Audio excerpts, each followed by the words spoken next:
a Goodheart question, so the floor is yours. Is Matt there? Yep.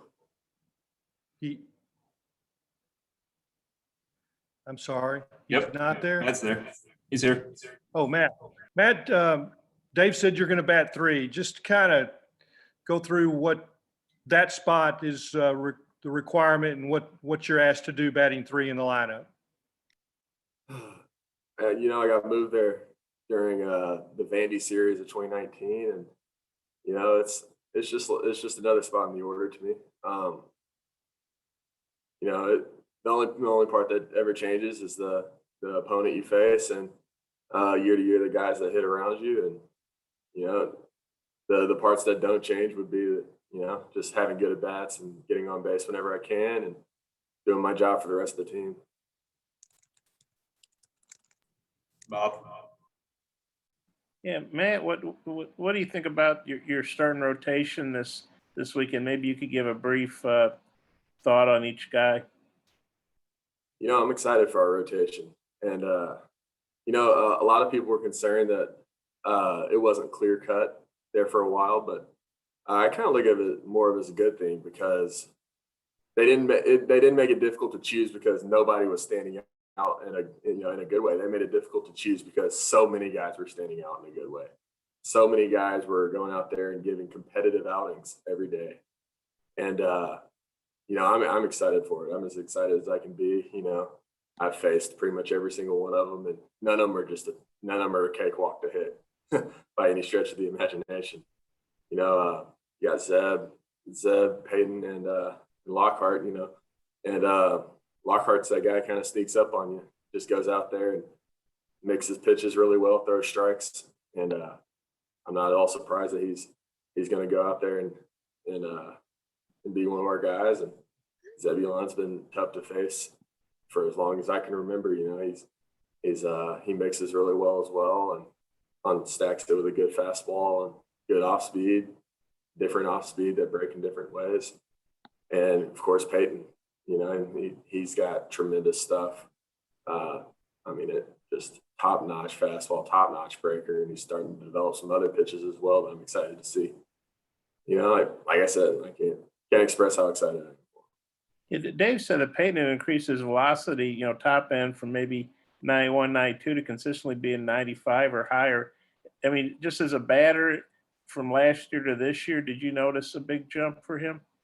Absolutely. And his velo increase not only obviously makes his fastball harder to hit, but it also complements his off speed. And because he can throw his fastball harder, you have to respect it more. And that makes it harder to adjust to the off speed, if you will. Thanks. Matt, how's your shoulder doing, and do you think you'll be able to play some first base this year? It's doing a lot better. It's been a long road, and I worked hard to get it to where it is now, and it's come a long ways. I do anticipate playing some defense this year, and I no matter what Coach Van Horn asks of me, I respect my role, and I want to go out there and help the team in whatever way I can, whether that's DHing or playing first base. I probably won't be throwing 100 pitches anytime soon, but it is what it is. Tom. Matt, you guys have been practicing inside for a while now. I'm wondering about your preparedness for a real game now, how you feel about that, and also starting out the way you are against really top-notch competition, what you think of that. I think we're as prepared as we can be. When we play in Dallas, it is also going to be inside, and I think that us having practiced inside for a while is going to contribute to that in a positive way. And you're right. They're throwing us out there with the Lions. Texas Tech, Texas. Those Texas schools aren't anyone to be to overlook. And but I think we're ready. We got a good squad. Just a lot of depth throughout the entire lineup. A lot of depth in the pitching, and I'm excited to go out there and play those guys. Jason. Matt, you talked about respecting your role and whatever that is. Then you also talked about earlier about the pitchers made it tough on the coaches to decide who's going to be in the rotation. What have you seen from guys like Wicklander, Nolan, Bolden, some guys that maybe have started in the past that are going to come out of the pen this weekend as they prepare for this season? You know, I mean, we've seen what they're capable of doing, and you know, sometimes you don't have it, sometimes you do, and it doesn't really matter. You know, when those guys have it, they're going to come out there and be as successful as anyone. And you know, I look at guys like Bolden, who's my roommate. He works as hard as anyone. Goes out there and competes his butt off every single day, and you know, they're going to be contributors as well. Nate? Yeah, Matt, just kind of as a DH, what's your kind of in between innings routine, and yeah, how do you kind of keep in the game when you're not out in the field? You know, keeping your body hot, keeping your body moving is a pretty important factor, I'd say, because you don't want to go up there having not done anything and you can't move at the ability that you're capable of moving. You know, baseball being one of those explosive sports, you can't just go out there and just do something. You'll get hurt, or like I said, you won't perform at your highest abilities. You know, not just one thing in particular. You know, taking advantage of watching what the pitcher's doing when you're not going. I mean, something as simple as cheering on your teammates when they're playing defense. You know, cheering on the pitchers. You know, I mean, the offense is only one side of it, and you know, picking up your teammates whenever they're on defense is another part of it. Whether you're a DH, whether you're relieving, or you know, it doesn't really matter. You know, the defense, the pitching, that's just as big a part of it as me being a DH. Thanks. I'll let you back to you. Matt, you know, if you're DH and it looks like Brady or Cullen are going to play first base, I don't think either one of those are natural first basemen, but how have they handled the position? What have you thought about them defensively? They've both done really well, you know, and they can both really swing it from the offensive side of it. Defensively, they're both good. They're both good, and I mean, not a whole lot to say. You know, they've come in, they've worked really hard, and I'm happy that they're on our team.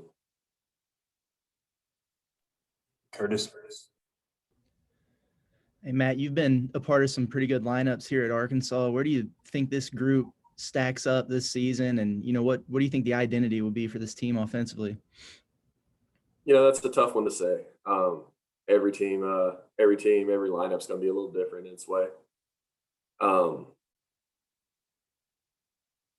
I think we're just going to be as deep as we can be, and it's not easy to replace guys like Heston Kjerstad or Casey Martin in the lineup. You know, those elite guys that are early in the order, but at the same time, you know, we may be just as deep or deeper throughout the other end. You know, we got guys coming in that are going to be able to contribute. We got guys that may not be starting, but can give you a really good pinch hit at bat in the seventh if you need him, and then finish out the game if he must. You know, I'm excited for it. Finish with Jason here, last one. Hey, that double play turn, or just the defense in general from Battles and more, how good is that, and how good are those two guys working together? It's really fun to watch. They're really impressive up the middle, you know, and you've seen Robert Moore go. You've seen how quick he is, how good his hands are, and then Jalen just being a little different build, a different type of defender. Just, I mean, he's your prototype shortstop. He's doesn't make a whole lot of doesn't make many mistakes. Smooth. Him and Robert Moore being up the middle is just, I mean, there's nothing more to say than just fun to watch. It's impressive. Perfect. Thanks, Matt. Appreciate the time.